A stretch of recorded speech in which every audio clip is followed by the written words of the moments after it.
जीव की अनंत यात्रा में मनुष्य ईश्वर की खोज में लगा हुआ रहता है। वह ईश्वर को प्राप्त करना चाहता है, परंतु ईश्वर अनुभव की वस्तु है। ईश्वर महसूस किया जा सकता है, दिखाई नहीं देता है। तो ईश्वर है कहाँ? ईश्वर है किसमें? यह प्रकृति है, इसे ही परमेश्वर कहा गया है। और इसी को दृष्टिगत रखते हुए ये लिखा गया है कि हरि व्यापक सर्वत्र समाना। ईश्वर समस्त सृष्टि के कण कण में समान रूप से स्थापित है, स्थित है। यह सिया राममय सब जग जानी। ये पूरा जो संसार है ये पूरा ही सिया राममय है, यानी कि हर पेड़ पौधे, नदी, पहाड़, पत्थर, कण कण में झांकी जो है वो भगवान की है। और हम इस प्रकृति को ही परमेश्वर के रूप से हमेशा से पूजते आए हैं और पूज रहे हैं। हम नदियों की पूजा करते हैं, पहाड़ों की पूजा करते हैं, पत्थरों की पूजा करते हैं, पेड़ पौधों की पूजा करते हैं, सूर्य और चंद्रमा की पूजा करते हैं। यानी कि जो प्रकृति के जितने भी तत्व हैं सभी की पूजा करने का विधान हमारी सनातन संस्कृति में है। हम बड़ की पूजा बट सावित्री के दिन करते हैं, पीपल की पूजा दशा माता के दिन करते हैं, तुलसी की पूजा का विधान कल हुआ था। आंवला नवमी पे आंवला की पूजा किया करते हैं। नदियों में गंगा की पूजा गंगा दशहरे के दिन करते हैं। और हरिद्वार में तो रोज़ ही गंगा की आरती की जाती है। सूर्य की पूजा सूर्य षष्ठी के दिन की जाती है। रोज़ सुबह में सूर्य को अर्घ्य दिया जाता है। चंद्रमा की पूजा करवा चौथ के दिन की जाती है। और शरद पूर्णिमा को तो चंद्रमा की चांदनी में रखी हुई खीर भी खाई जाती है। इस तरह से षष्ठी के कण कण में हमने भगवान को स्थापित किया है। और भगवान जो शब्द बना है वही पूरी प्रकृति से बना है। भ से भूमि, ग से गगन, वा से वायु, आ से आग और न से नीर। ये पंच तत्व जो है यही भगवान है और इसे ही ईश्वर कहा गया है।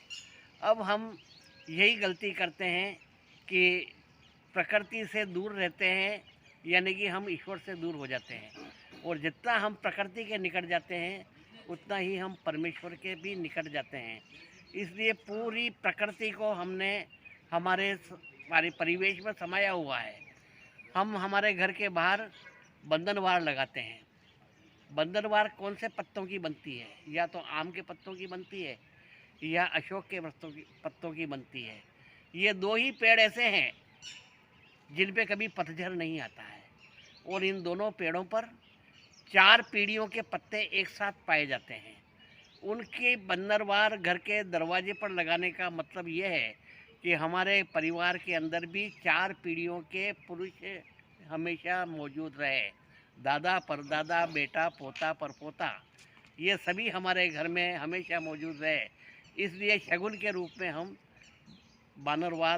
बांदरवार जो बनाते हैं वो आम या अशोक की बनाते हैं। आम के पत्ते पर, आम के पेड़ों पर कभी नहीं आता है पतझड़, इसलिए उनके बंधनवार हम सजाते हैं घर घर। तो जो ये प्रकृति है यही परमेश्वर है। यही नदियाँ, तालाब, पहाड़ की पूजा हम गोवर्धन दीपावली के दिन गोवर्धन पूजा के रूप में करते हैं। यावद भूमंडलम दत्तो सशैलम सरिकाननम तावद तिष्ठति वेदिन्याम संतति पुत्र पौत्र की। हमारे कठोपनिषद में भी ये श्लोक आया है कि जब तक इस पृथ्वी पर पेड़ पौधे, नदियाँ, जंगल और ये सब प्रकृति रहेगी तब तक हमारे घरों में भी पुत्र पौत्रों के रूप में संतति पैदा होती रहेगी। तो यह प्रकृति ही परमेश्वर है, परंतु हम इससे दूर नहीं जाएं। और उपासना यानी प्रकृति के पास बैठना, उपवास यानी प्रकृति के पास बैठना, परमेश्वर के पास बैठना यानी प्रकृति के पास में बैठना ही है। इसलिए हम जैसे ही परमेश्वर और प्रकृति से दूर हो रहे हैं तो परमेश्वर से भी दूर हो रहे हैं। जैसे ही ठंड बढ़ती है और हम प्रकृति से दूर हो जाते हैं और हीटर लगा लेते हैं।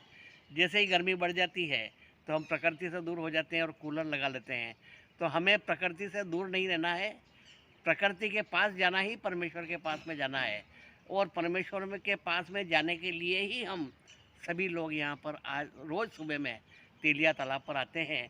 तो ये तालाब जो भरा हुआ है ये भी परमेश्वर का स्वरूप है। ये पेड़ पौधे हैं और जो प्राणवायु यहाँ मिल रही है ये हमें महसूस कराती है कि हम ईश्वर के निकट हैं, परमेश्वर के सन्निकट हैं। उनकी कृपा हमें प्राप्त हो रही है। इसे हम आरोग्य, प्रसन्नता और दीर्घायु प्राप्त कर रहे हैं। यह हमारा सौभाग्य है जो हमें रोज़ प्राप्त करना चाहिए।